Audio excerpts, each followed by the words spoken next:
Go, go, go, go, go. Oh, am I? I'm not.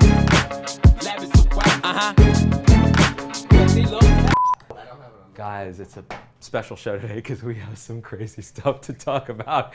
Oh my God, where should we even start with this? Because well, why don't you just tell everybody? Why don't you start back at ASAP from the beginning of the story? So, it all begins many moons ago in the last couple of weeks when I was at the American College of Emergency Physicians and I gave a talk, and it was right following Tim Kaine, vice presidential candidate, and I did a bit where I talked about Dr. Oz in a joking way in my show, and everybody clapped and laughed because he's pure evil, right? Right? Am I right, guys? Maybe I'm right, maybe I'm wrong. Maybe I'm 90% right and 70% wrong. That math doesn't add up. After the talk, I was in the lobby of the hotel because, as R. Kelly says, after the talk, there's the after talk party. And I was hanging out with a bunch of emergency physicians and we were talking, and then one of them stepped forth and said, can I ask a question? It's a little uncomfortable, but what's your beef with Oz? And I said, oh, man, where to begin? I mean,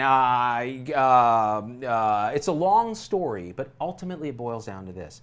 We have a gentleman, a doctor of great renown, who is using his platform, it appears, to sell stuff and to mislead the muggles or non-medical folk. And as a result, we in the healthcare space have to undo all this damage.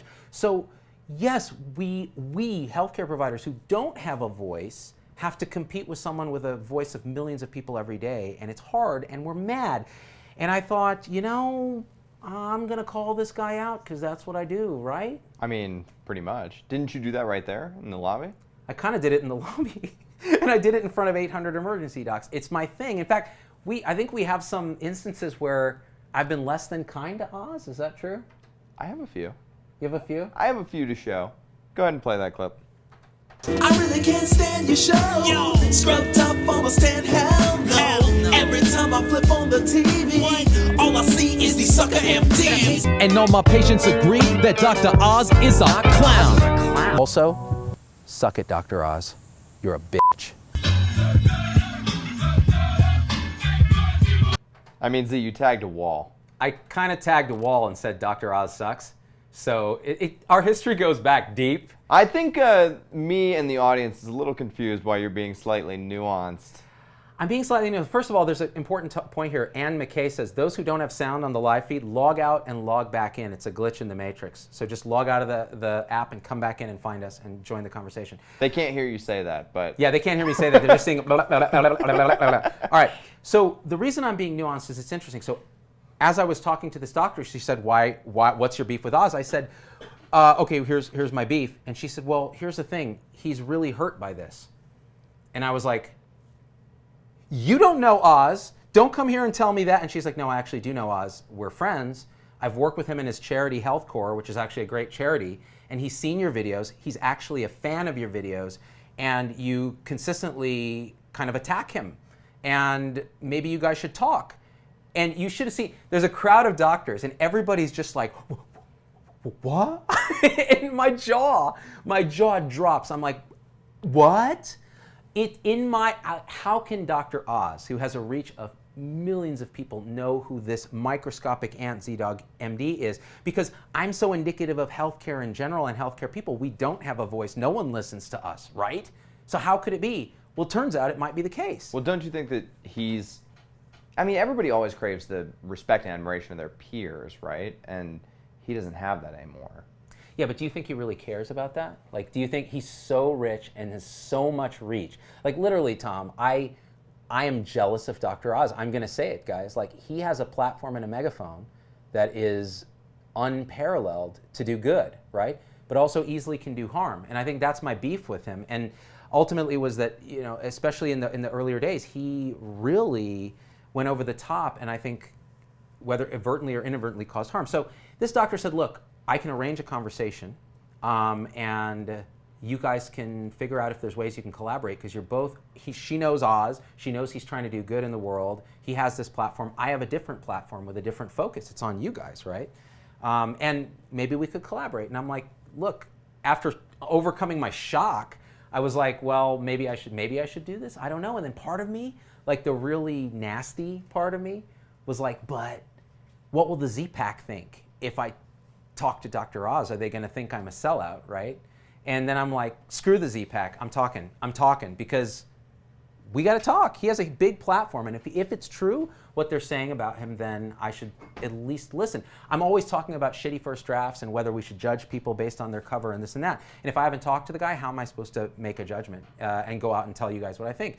Also, if we have a chance to influence him in any way as a Z-Pack, shouldn't we take that chance? So that was my philosophy. Let me read some comments before I go on. Counterpoint. That sounds like a bunch of bullshit to me. It sounds like you kind of want his respect and admiration on some level. Am I wrong here? You know what? I'm not going to lie. I'm not going to lie. When somebody who is probably the most famous doctor on the planet says, his rep says, want you guys to talk, and I'm in the space where I'm in medical communications trying to transform healthcare by talking about it and doing it both, of course I'm like, dude, it's kind of a really important guy. Like, it's interesting to talk to him. But honestly, Tom, the second reaction is, screw that guy. Like, he screwed up this platform. Like, he's lost the respect of physicians and healthcare practitioners.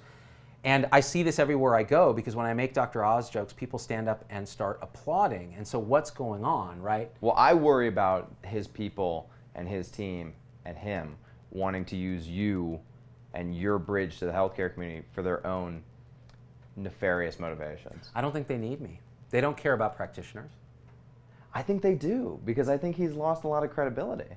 I mean, don't you think? And getting you back and getting the healthcare people back would re-legitimize him, and you may very well be starting the engine that perpetuates all the bullshit again. You may kickstart it. Well, so remember, I went on the doctors, right? After a lot of resistance, I told them no multiple times, and finally I went on, and actually the experience that I had was very positive, and the Z-Pack saw the clips, and they're all on my website, and they were like, well, you represented Health 3.0, you spread a message to a large population, good for you, just don't overdo it, and I'm not going back on the show. So the question is, can we do the same thing with Dr. Oz's platform, right? But again, we're getting ahead of ourselves. Let's back up. What actually happened? What went down?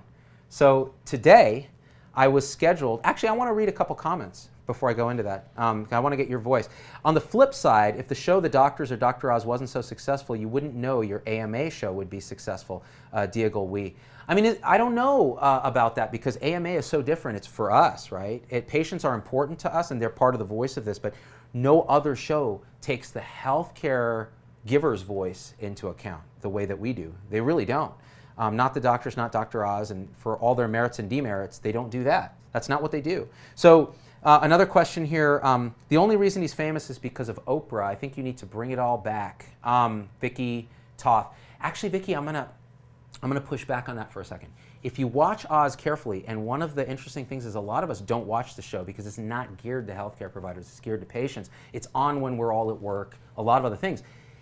I think he's famous because he's a really good communicator. He has credibility. Yes, Oprah anointed him and gave him the platform, but in a way, I was anointed by Tony Hsieh, who let me come to Vegas and gave me some investment to start Turntable Health. I never would have been able to do that. So in a way, we all make our own luck by doing what we're passionate about and what we're good at, and then things happen, right? So I'm not going to criticize him for Oprah, right? I'm going to criticize him for misusing the platform if I'm going to criticize him for anything. So I think I can make an argument that he's made healthcare workers' lives harder by selling all these fake remedies, false hope, all this kind of stuff.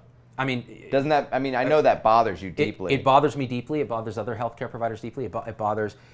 It's the fundamental problem, right? And the thing is, so that's why I did Sucker MDs like 4 years ago. Like, it was one of my earliest videos. I was a full-time hospitalist at Stanford when I made that video, and half of my conversations were, well, Dr. Oz said this, and I'm like, F Dr. Oz, let me tell you what's actually happening. So I felt it viscerally. I continue to feel it, right? But then he had the Senate hearings that really put everyone on notice that, like, what is this guy hawking, right? And something interesting happened. In the last 2 years, he got a new medical director who is trained in preventative medicine, used to work for Consumer Reports, like really protects consumers, actually, and is an interesting cat and an interesting doc. And then he has his charity, Health Corps, which is run by somebody who I was connected with, and I realized, well, there's a lot of nuance to what Oz is doing. He has this platform, maybe he can do some good. So the bottom line is, today, I have my call. And it turns out, I don't get to talk to Dr. Oz directly right away. I get to talk to basically the second. So the medical director and the head of the charity. And I'm going to say this, and I'm not being insincere. They were wonderful, thoughtful, intelligent people who genuinely seemed like they want to do the right thing and are trying to help Dr. Oz, who they've both known for years, to do the right thing. And I got that impression immediately. And you know, they even told me, they're like, we're talking to you because we're fans of what you do. We love your movement. We love the fact that you've created this tribe of healthcare people, and we feel like we want to connect better because we haven't so far. And here's, you know, a dialogue that we can have. We're like, you know, the funniest thing, Tom, what they said is like, we'll sit and we'll watch the videos, and Dr. Oz will watch the videos, and they'll really enjoy them. And then there'll always be that one line, I think, that we clipped out where they're just like, oh man, he did it again. He dissed Oz again. And I'm like, that's me, baby. It's what I do, speaking truth to Oz. So in the setting of all this, they said, look, the new medical director is really trying to keep it as honest and factually correct as possible, but it's still, there's an entertainment component. And I said, all right, let's talk. What can we do? I'm not going to endorse Dr. Oz because I still think there's a lot of damage that needs to be unwound. But how about this? Let's figure out a way we can collaborate to use that platform to actually spread 3.0 while giving clinicians a voice. So he said, look, you can go to this place, Clinicians Corner, on the Oz website, and you can send them direct feedback, like say, look, what you did was wrong, or I like the way you communicated this. And on that site, it's for clinicians. It's like, well, this is what happened in this show. This is what we're trying to tell patients. So when the patients come to you and they say, Dr. Oz said, you know, one interesting thing that they said is like any doctor, when you have a conversation with a the patient takes away what the patient takes away. And it's true of television viewers too, Tom. When they watch Oz, they take away what they want to hear. So then they go to their doc and say, well, Dr. Oz says I should smear Garcinia cambogia in my rectum so that I don't get hemorrhoids. And what he really said was, you know, there's some issues with this thing. So I actually understand that, but I've seen enough clips of older Oz in particular where I'm convinced that he's done harm. He says he does, that's false, because they're not just misconstruing him. He says these things blatantly. Well, yes. And that's the problem. And look, here's the thing, guys. I don't love an Oz. I'm just saying, no. Here's the thing. Look, it's my personality to try to find reconciliation wherever possible and see the bright spots even in very dark places. Dr. Oz has had a lot of dark places, in my opinion, as a healthcare practitioner, and a lot of other opinions. Let's read some comments. Is there a bright spot we can find, and can we support it and help it grow without wrecking our own authenticity and our own movement? That's the question. Let's see. Oh, well, now we know where we're going to spend the rest of your time, on the Oz website giving feedback. LOL, Bobby McConaughey. Hey, can I also say that Clinicians Corner thing is a ruse? That's a marketing tactic. You think so? Yeah, 100%. Guys, Z-Pack, go to Clinicians Corner. I will post the link, and I want you to tell me if it's a ruse and if you want to leave feedback, and I want you guys to swarm that site with feedback for Oz and be constructive. Don't just be me. Don't be a dick. Go and be constructive and see what happens. Let's see what happens. Maybe we can start to influence the conversation. And if it's true, then maybe the next step is we do a video. Would you do a video, Tom, with HealthCore, his not-for-profit foundation? I would have to look them up and do some more research, because who knows? If it's his money, do we want his money? It's not his money. It's their not-for-profit. They raise money separately. Would you take it? Would you take it to make a video about, it's aimed at teenagers and their behavior and saving lives? It depends on the cause. It really depends on the cause. Would you want to look up whether they spend a lot of money on administrative overhead and whether they're efficient charity and those kind? Yeah, very much so. And then would you consider, if 80% of their money is going to administrative overhead, I wouldn't want to go anywhere near them with a 10-foot pole. And I wouldn't want you to go near them, or the Z-Pack to go near them. Oh, come on. You're like the most money-grubbing bastard on the planet. I have ethics, people. I mean, what about you? You can't destroy your reputation on Dr. Oz level bullshit. At this point in my life, Tom, like, it's more even than a reputation. It's like I can't sleep at night when I do shit that I don't believe in. Like when we first started looking for sponsors for certain things, including the show, and I was very close to saying yes, and then I said, no, this feels wrong. I'm not going to do it. So that happens, and luckily I'm in a position in life where I'm not starving, so I don't have to go chasing dollars, right? So where did you end the call with them? Yeah, so we ended the call. We had actually a few good laughs, and I told them to check out Doc Vader because they hadn't seen Doc Vader. And I said, he's only bashed Oz probably 12 times, so definitely check him out. But then I said, let's do this. hit me up with your website links, because what I'll do is I'll share them with my Z-Pack so they can judge for themselves what you guys think. And I'll do that after the show. And then I want you to propose to me a video that we could do. And the last thing I said is I want you to tell Oz that I want to talk to him directly, because I think we need to talk, like CT surgeon to hospitalist. And I want to have a rap battle with him, period. I want to rap battle it out, right, Tom? I mean, wouldn't you want to see me rap battle Oz? I mean, that's not even a contest. You're definitely going to win. No, that's not necessarily true. You saw his rap with Dougie Fresh. A pooey, a pooey, a pooey, a pooey. Don't go busting some unhealthy moves, because I'm Dr. Oz and I don't mean to be rude. I like what Brandon Davis says. He says, start slow with Oz and see how it goes. It's like a first date. It's a first date. You It's a know. first date. I'll be like, a tale as old as time, Z-Dog and the Oz. Yeah. What's up? Are we going to do something with Oz? Or what's... Z-Pack. Z-Pack. What should we do? Leave your comments. Hit share on this and ask your friends. With the share, say, should Z-Dog MD do a video with or for Dr. Oz? I'll tell you this. We're not doing anything without the PAC's blessing. No, if we're the not PAC... going on Dr. Oz without No their way. blessing. No way. Because we're nothing without you guys. And we're only going as subterfuge, right? Yeah, it's basically, it's a way to just somehow make fun of him, right? Is that what we're going to do? At the last minute, like I give him a wedgie or something, and then it's Facebook Live, and it's like, I just gave Dr. Oz a wedgie! And then he totally clown punched me. That's the problem, because I think he does some kind of jujitsu or something. And I'm a pacifist. As in, I'm going to pass a fist in your rectum if you mess with me, you know what I'm saying?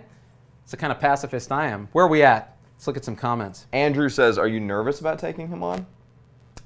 Well, not really, because it's funny, like even going on the doctors and all that, I don't get nerves anymore because I'm so used to being in this situation. I think what I would love to see is him defeat me. Like if he's that good at thinking on his feet and being witty and stuff, he's the better man. Go for it. Juliana says, when your gut tells you no in a first date, don't go in a second. My gut always tells me no because I have irritable bowel syndrome.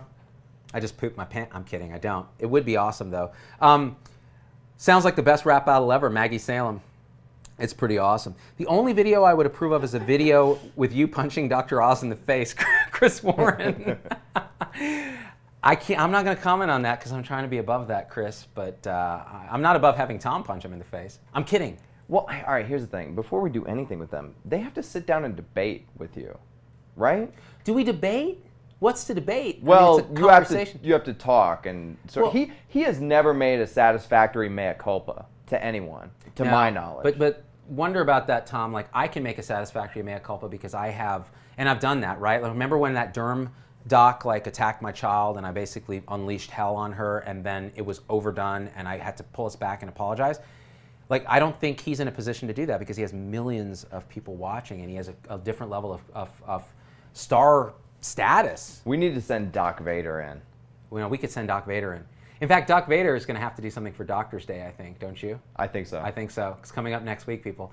Let's read a few more comments. If Z-Dog gets lost in Oz, click your healthcare 3.0 shoes 3 times and wish you were home. LOL, Diego Wee. Well, that might work. And also, my little dog, too.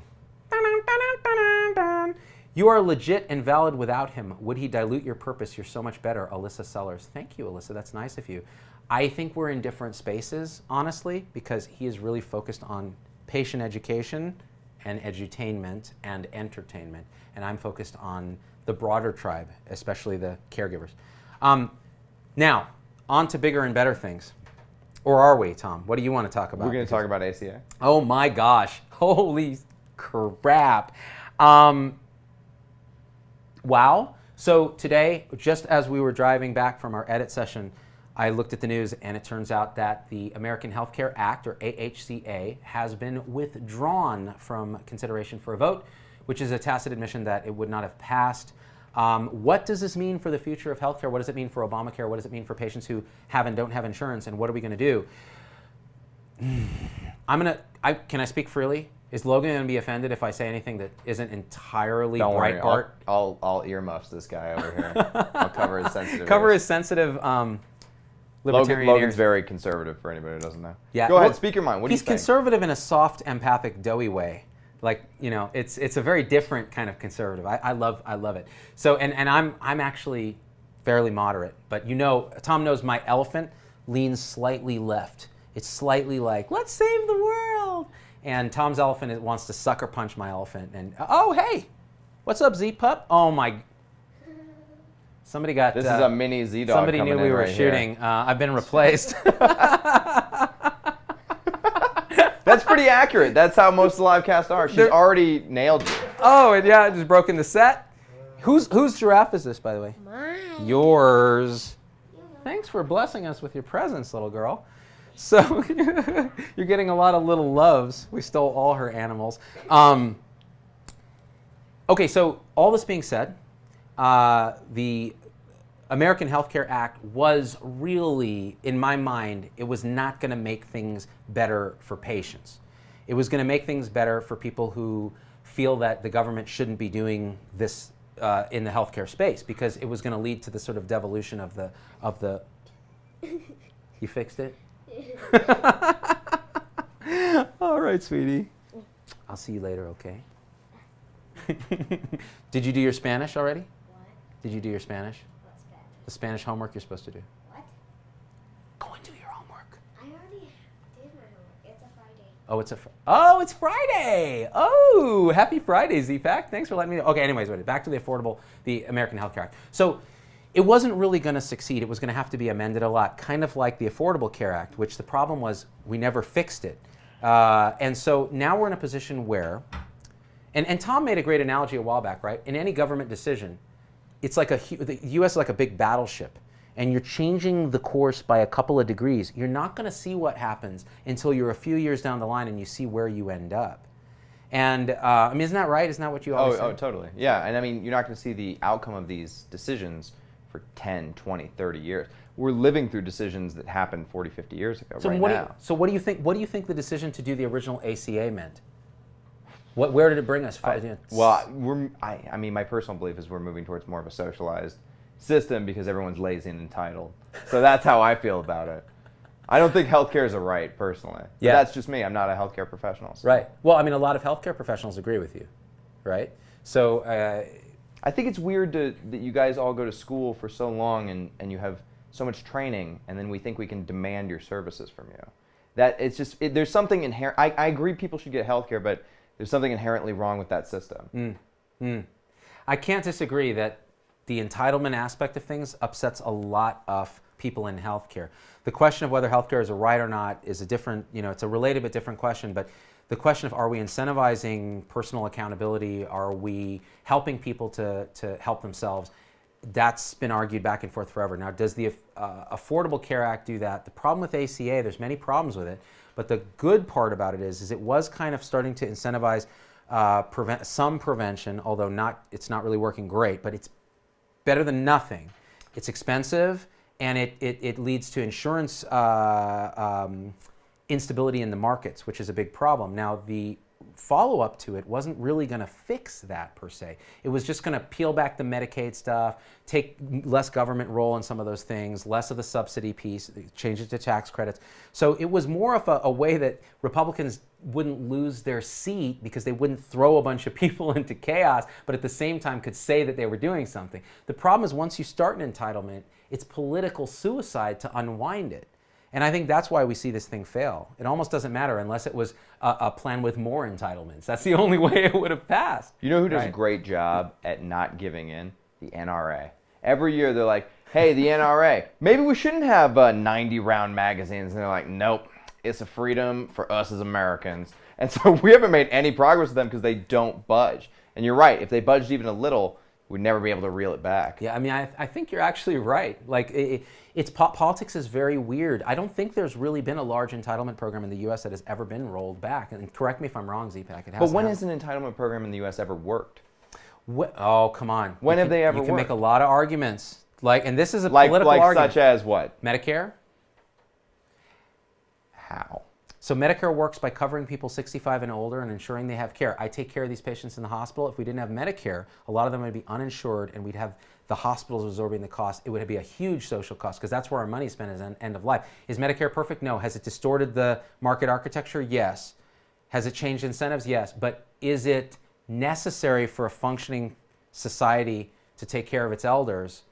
That's the question. Listen, I don't want to get too heady here, but in order for America to have functioning entitlements, brown people halfway around the world have to die because we secure our money through violence. So I don't understand how it's more compassionate. At least on the whole. Unpack that statement. Okay, listen.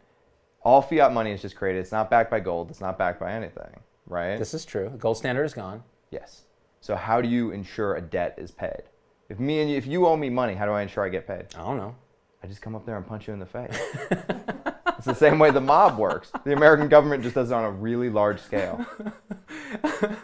This is why I like having Tom on the show, because I most of the time I just scratch my head and just hope the chemtrails are going to work. No, it's not true. It's a different perspective, Z-Pack. Let's read some comments. Let's get your perspective. I like it. There needs to be a mental health screening questionnaire based on medical research that doesn't assesses people who want to purchase guns. Guns don't kill people. People kill people. Judy Bailey. Logan, what does Logan think about this idea of a mental health screening for gun purchase? Say it into the mic. Say it into the mic. You got to switch. You got to Well, switch the camera. Say your thoughts into the microphone. I mean, it's, founded in our Constitution that we have a Speak right we into have the a mic. right to keep and bear arms, and that's the biggest load of bull. I love putting Logan on the spot. Okay, look, there's ways to bear arms. Actually, Sam Harris has a great talk on his podcast called The Riddle of the Gun. For healthcare practitioners who believe that we should outlaw all guns, listen to that cast. For healthcare practitioners that love their guns, listen to that cast. It's a very good and balanced assessment of the situation we're in with guns in this country, in my opinion, and it reflects my opinion. Z, where do we go? We have a single-payer healthcare system in the future, right? Let's say in the next 10 years this gets established. Where do we end up 50 years from now? This is where we end up. There's two places we can end up. We can end up in the shitter, okay? Or we can end up with a really good, efficient system. And this is where the secret is. It's us, CPAC. It's the healthcare practitioners around the country in conjunction with patients, administrators, and government that come up with care models that are actually efficient, not overpriced, that are transparent, that are collaborative, and that are outcomes driven. If we have all that, who cares who pays for it? Because it's going to be affordable and sustainable, and it's not going to bankrupt us and indenture the millennial generation and destroy our economy like it is now. We've gone to war for less than what the U.S. healthcare system is doing to us now, but we let it pass because it's our healthcare system and we have the best healthcare in the world. So whatever your politics are, we can agree that we can do better, right? It's just how do we get there? And if we're not even having the conversation, we're never going to get there. So that's part of the reason Tom and I like to disagree about stuff, because it forwards the conversation in a way that we're not punching each other in the face. Although we might punch each other in the face just for fun. Listen, I'm for limited government, but I do think things like Meals on Wheels are a great program. Like, I would like to see Meals on Wheels continue. It's very cheap, it's very cost effective, it provides a service, it keeps people out in nursing homes. I mean, what do you think? I mean, I agree. I think targeted, efficient programs. I'm talking about the expense, how expensive this whole system is. How do we pay for it? Well, it's quite easy. If you do it right, it's not going to be expensive. It's going to be high value. But the government's running it, so they don't do anything right. Well, here's the trick. Don't let the government run it. Single payer is a different, and I'm not advocating single payer. I'm saying single payer versus socialized medicine are different things. In Canada, the government has a universal Medicare, but people still practice medicine and they bill the government in a fee-for-service way. Actually, that's pretty broken because it still incentivizes this, and there's big, waits for certain things, and we lost a light, which is, it actually looks kind of good. Look at that. Which light burned out? This one here, this Kino. It did that before. I kind of like it. Leave it alone. Oh, now it's too bright. What do you guys think, ZPAC? No, it was too dim before. Too dim? Oh, I loved it. I loved it on this monitor.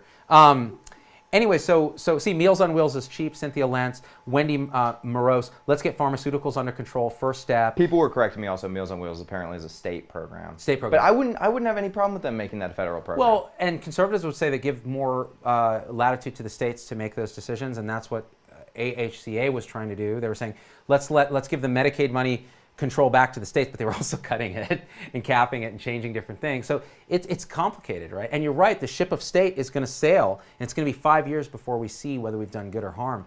And I think so many years into ACA, we're starting to see the ramifications. Very hard to unwind it now. Do you think, by the way, Obama's just sitting on his beach chair in Hawaii? He's on some island right now, just chilling out. He's like, make no mistake, He's this shit is the mad bomb. He's just looking at the news. Excuse me, sir. I would like another Mai Tai. Thank you. I shall tip you well. Actually, I won't because I'm cheap. He's not cheap. Is he cheap? He might be cheap. I'm a liberal, so the government shall pay for this, Mai Tai. Secret Service. Secret Service. Make no mistake. Bob over here. All right, we've done about 30. You wanna I think wrap it we're up? good. We're good to wrap it up, guys. So When this are you is going to talk to Oz for real? Yeah, and yeah. not his people. So I'm gonna talk to Oz very soon in the near future after we do some proposals back and forth. I think it'll be very interesting, and I want your input, and I want you guys to let him know through that site what you guys think and what your feedback is for him, how he can do his job in a way that doesn't destroy our lives and the lives of our patients. So we're gonna make our voice heard, Z-Pack, and make your voice heard by hitting share and writing in your share, like, should Z-Dog talk to Dr. Oz and do a video or some collaboration with him? And on that note, I will see you guys tomorrow, either with Incident Report or my normal iPhone Live, and then Sunday, a very special episode of Against Medical Advice. Also, if you haven't seen it, check out Doc Vader's latest clip on pediatrics. It's causing butthurt throughout the galaxy. And we out. Go, go, go, go, go. I'm alright. Uh-huh.